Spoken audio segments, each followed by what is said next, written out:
Hello, welcome to my channel. Thank you for joining me. I'm Hannah Grace. So we can see that Martell Holt has resented Melody for a very long time now. So today I want to talk a little bit about why I think Martell Holt resents Melody. Let's talk about it. All information is alleged and intended for entertainment purposes only. Copyright disclaimer under Section 107 of the Copyright Act of 1976. Allowance is made for fair use for purposes such as criticism, comment, news, reporting, teaching, scholarship, education, and research. Enjoy my commentary.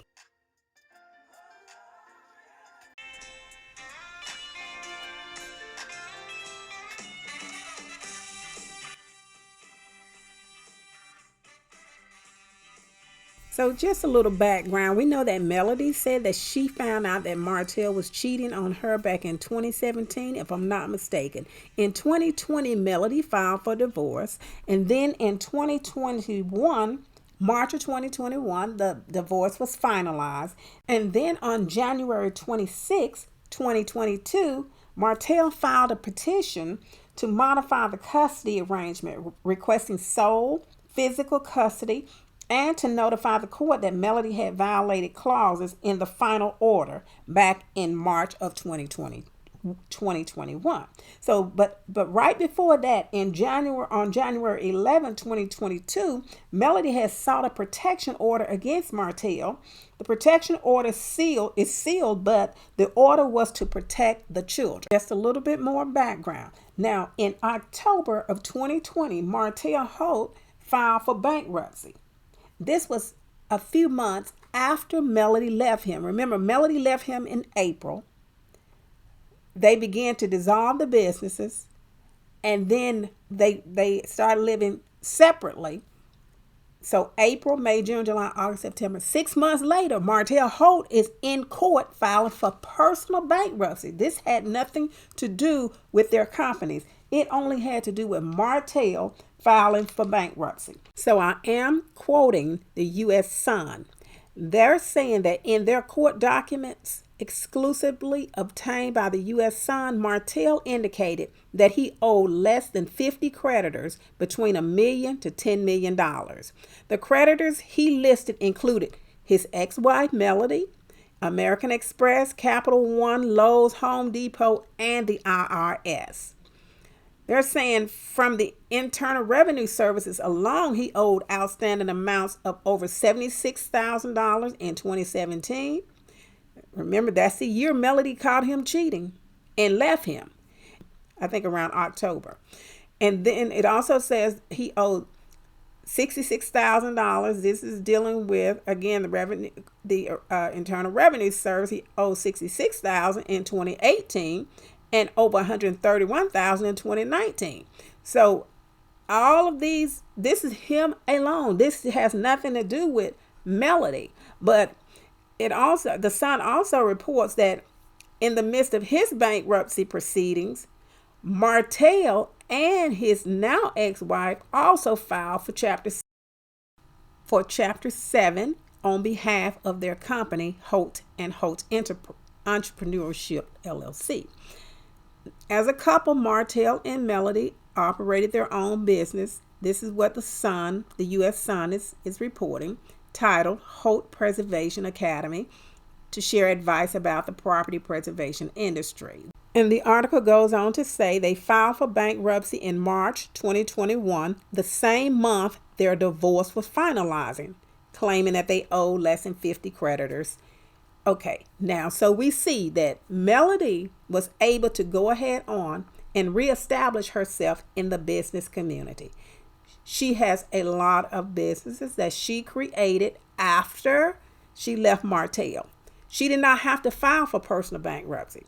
She filed her company, Holt and Holt, because a few months before that, in October of 2020, Martell filed for personal bankruptcy. He did. She didn't have to do that. So despite what he told Coleslaw, and she trying to rub it in Melody's face, and oh, you filed for bankruptcy. Listen up, Coleslaw. You and Martell both. Martell lied to you when he told you that Melody filed bankruptcy. She filed on behalf of her company, Holt and Holt. He was the one that filed for personal bankruptcy. And we already talked about what he owed to Melody and other creditors. And we already talked about what he owed to the IRS. According to the U.S. Sun, again, he owed $76,000 to the IRS in 2017, over $66,000 to the IRS revenue in 2018, and over $131,000 to the Internal Revenue in 2019. All of this, and remember, 2019, boom, 2020, Melody left him. Although they were still married, I don't think Melody had these charges, but I don't know. This is just what I see from Martell. And the U.S. Sun also reports that the case was terminated in August of 2021. It says that in the end, Martell walked away with a lot of discharges, relinquishing him from his responsibilities to pay various creditors. The judge even allowed him to keep his property in Huntsville, Alabama, and not having to turn it over to the trustees. Now, we know that according to some of the things that we saw on Love and Marriage Huntsville, when Chris Fletcher was telling Martell to move out of this house that he was renting, he apparently either he sold the property that the judge allowed him to keep, or he lost it. I don't know. I'm just saying he wasn't able to even keep the house. But as soon as Melody left him, we saw her buying a house on top of the hill in the mountains. This shows us that Melody was able to move forward and Martell wasn't. Martell is bitter about that. He's bitter because not only did Melody not allow him to continue to cheat on her, he now has lost access to her resources, not only her financial resources, her intellectual resources, all the blood, sweat, and tears that she had to put in to build those businesses, to sustain those businesses, while he's over here talking about he got coleslaw thinking that he was the brain. And boy, was her bubble burst when she ended up realizing that Martell had nothing. He didn't know nothing. And he is nothing. And now, in my opinion, because he ran his mouth so much, there's a possibility that he's lost the only job he actually had, which was Love and Marriage Huntsville. One of the reasons I think that he probably won't be coming back to Love and Marriage Huntsville is because when Coleslaw had to shut down that little boutique she had, I think that he was probably funding that, because when he got on to live with her I think that was on a Saturday morning, after they said that he had been, locked up for, AB and her, and that they had a fight. He came on to her live. She came on to his live, however you want to put it, and he started talking to her about that boutique, talking about what you doing with that boutique, whatever he was asking her, and she was talking about she was concentrating on the boutique. Well, that boutique is closed down. I think that Martell was giving her money to buy those cheap clothes, to promote it, the website that she had opened the store on. You have to pay for all of that stuff. If you don't have the money, then you can't maintain it. And that's why either she didn't pay the bill and they shut it down, or Martell told her, you ain't making no money, shut it down, or she decided to shut it down because she wasn't making no money. All of this is in my opinion, but she had to get rid of that boutique. That's just one of the reasons I think that he's not going to be coming back. And then the other thing is that he has a court date coming up. That's this case coming up next month. Now, they may film him and then to just try to see what the outcome of the case will be when they adjudicate it. And then the other problem with Martell Holt is that he has allegations of revenge P that he plotted also with Arian Curry, and these are very serious allegations that have not been addressed legally yet. And so we're just talking about the reason why I think that Martell resents Melody. Now, I know a lot of people had some big problems with Ebony K. Williams when she talked about not wanting to date a bus driver. She would date the owner of a bus company, but not a bus driver. Now, she said something in one of her interviews that I think hits directly to the reason why Martell resents Melody. Now, I do want to go back a little bit to the statement, how this came about when Ebony talked about not wanting to date a bus driver. It was actually Ebony asked, she had Ayala Van Zant on her show, The Griot. She asked her a question. Instead of Ayala, I might be pronouncing her name wrong, Miss Van Zant answering the question, she came back with a question. So now let's listen to the question that Ebony asked Miss Van Zant. The logistics. We know that Black women are earning college degrees faster than anybody else. Many of us are doing like we're doing, Ayala. We're getting those terminal degrees, those JDs, MD, PhDs. We also are the fastest growing group of entrepreneurs, along with Latina women in America. Pew Research said that women are now out-earning men in 22 of the largest cities in America, including where I live, New York, DC, LA, you name it. When we talk, and I know that you've said that you cannot teach a man or tell a man how to be a man, so I will not ask you to indict men in this question. But I do want you to speak, Ayala, to how women need to,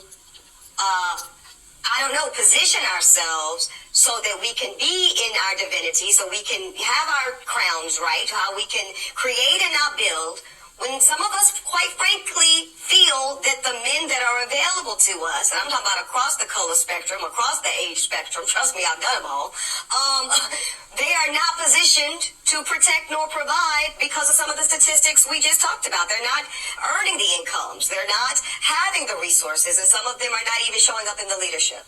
And so this is Ayala's reply to Ebony. Would you date a bus driver? So the conversation continued like this. Would you date a bus driver? Would you date if he owns the bus?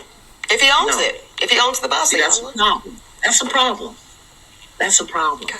Because the standards and requisites, and I'm not talking about him laying on his sofa playing video games all day. I'm not talking about that.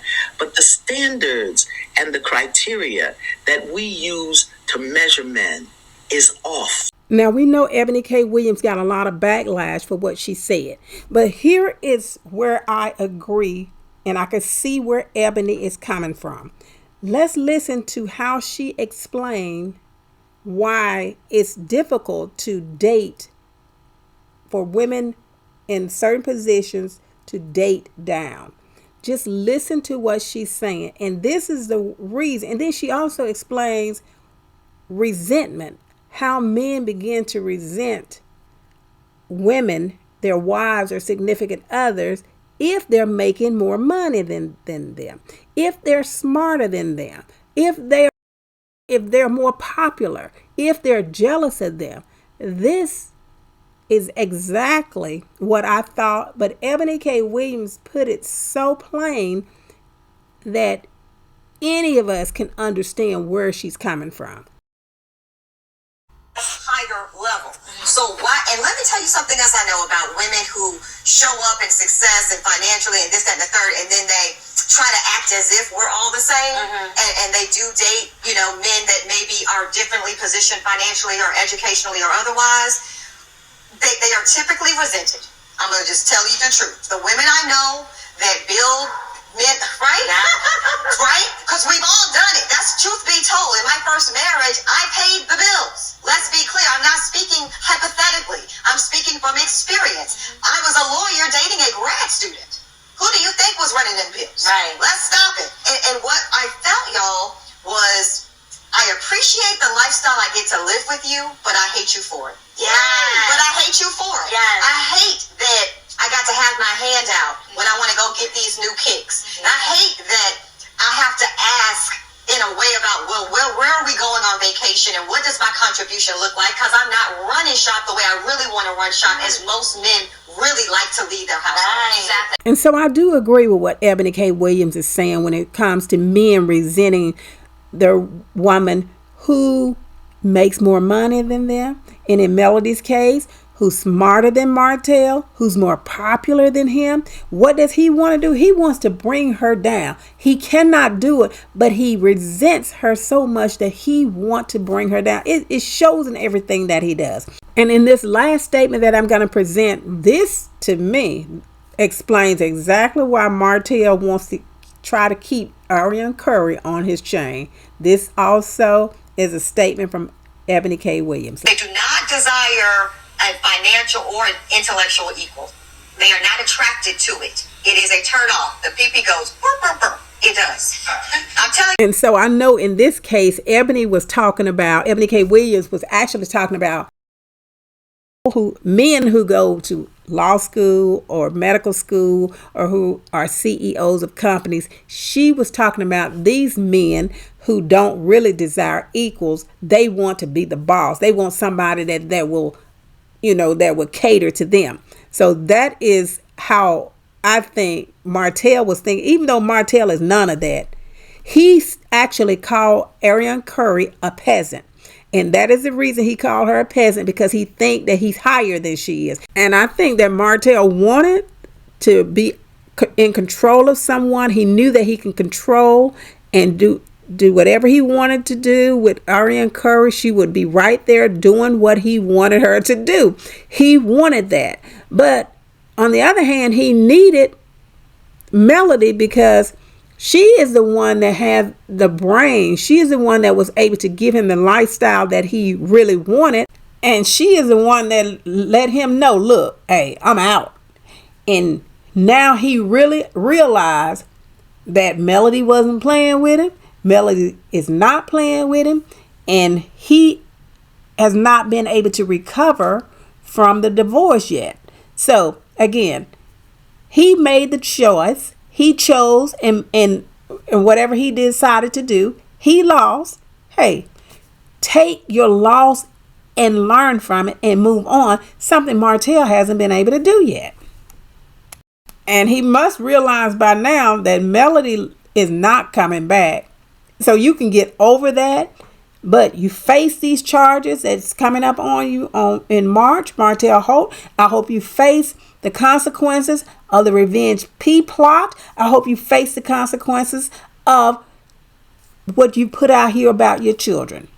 So that's all I have for this video. Please join me in the comments. Let me know what you think about Ebony K. Williams, her comments about why men resent women, and do you think that this applies to Melody and Martell? And also drop down in the comments and let me know, what do you think, why you think Martell continues to try to hang on to Arian Curry, or use her, in other words.